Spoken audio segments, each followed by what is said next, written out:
Big business, holiday homeowners and landlords will bear the brunt of the state government's debt repayment plan set out in a high-taxing state budget today. Treasurer Tim Pallas has honoured election commitments in his 9th budget, with billions awarded to health and education.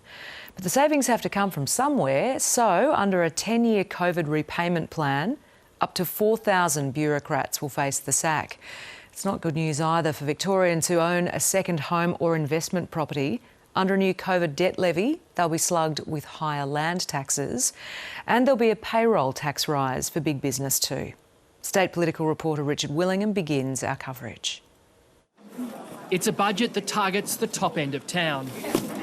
Tim Pallas delivering an unforgiving solution to Victoria's debt crisis. Our plan is temporary, targeted and above all responsible. That plan hits big business with a national payroll of more than $10 million with an extra 0.5% levy on wages. It'll be an extra 0.5% again for those with a salary bill above $100 million. The policy will raise nearly $4 billion in 4 years. We know some did better out of the pandemic than others, and it's only fair that those that did well contribute to the repayment effort. And that will unfortunately result in job losses. But it's Victorian property owners that will be slugged the most as part of a COVID debt repayment scheme. In particular, landlords, businesses and people with holiday homes will pay on average an extra $1,300 each year in land tax. This is a tax on renters.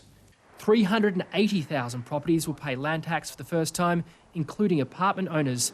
It's caused panic about rental affordability. Under no circumstances should that be passed on to tenants. It was a horror move, and there's nothing in this budget, unfortunately, to increase supply. Foreign investors who don't live in their Victorian properties will pay more under a vacancy tax, raising more than $1 billion. The COVID debt levy will raise $8.6 billion in COVID debt offsets over 4 years. It will end in 2033. 4,000 public servants will also be sacked. We haven't seen cuts of this magnitude since the Baillieu government. Services will collapse, and the government has learnt nothing. But the state's wages bill for the public sector continues to grow due to the recruitment of more frontline workers. The government assumes unemployment will increase in the coming years, while it believes there will be a significant drop in inflation. Despite the COVID repayment plan, Victoria's net debt continues to rise, climbing to $171.4 billion in June 2027. That's nearly a quarter of the state's economy. And the state's still running at a $4 billion deficit. It won't be back in black for 2 years. Budget of mean contradictions. Higher taxes, higher debt, less investment, less jobs.